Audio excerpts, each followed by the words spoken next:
Hello class. What we're going to do in this lesson is see how to write the equation of a function given a graph or given certain points. All right?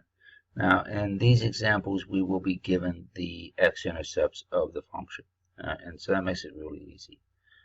We'll see in other lessons what to do if we don't have the x-intercepts. So in this one we want to write the cubic function who matches this graph. So we see from the graph we have 3 x-intercepts, and so that's what we're going to start with, is the x-intercepts, and we're going to take this and we're going to put this in intercept form or in factored form. All right, so that's how we're going to start.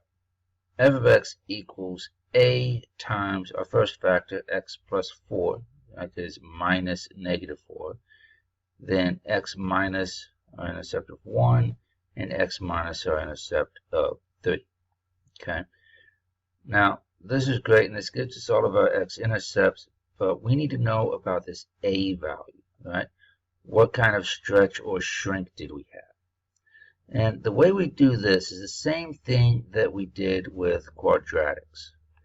All right, what we're going to do is we're going to take some other point, some point that we have not used before, and we're going to plug this point in for x and y. In this case, they gave us the y-intercept, but it could be any point as long as it's not one of the x-intercepts. So we're going to take this 0, negative 6. We're going to plug in the 0 for x. We're going to plug in the negative 6 for our y value, for our f of x. And so we end up with this. Negative 6 equals a times 0 plus 4 times 0 minus 1 times 0 minus 3. And we're just going to solve this for a. So we take that gives us 12a, right? Positive 4 times negative 1 times negative 3. Divide both sides by a, and a equals negative 1/2. So we can take this negative 1/2 and plug it in for the a right there, and that'll be our function. Negative 1/2 times x plus 4 times x minus 1 times x minus 3. And we can check this. We can look at the end behavior. This is 1, 2, 3 functions, 3 factors, so that makes this an odd function. And since it's an odd function, the end behaviors are going to go in opposite directions, right?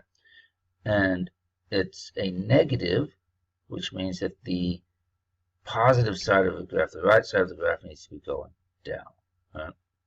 And so it works. Our value looks good. And that's really all there is to it. You just take however many factors you have, however many x-intercepts you have, put them into factored form, plug in some other point for x and y, solve for your a. And there it is. So what I would like you all to do is these two here. I want you to pause the video, work out both of these functions, and then come back, see how you did. Alright, so let's see how you did. Here are the functions. Hopefully this is what you got from 1 and number 2. So as you see, you've got 4 points here, and it tells you that it's cubic. 4 points, start with the x-intercepts, which are the ones that have y values of 0. Plug those into your factored form there. Then take this negative 1, 18, plug that in for x and y. Work that out. A equals 1/3. And so there we go.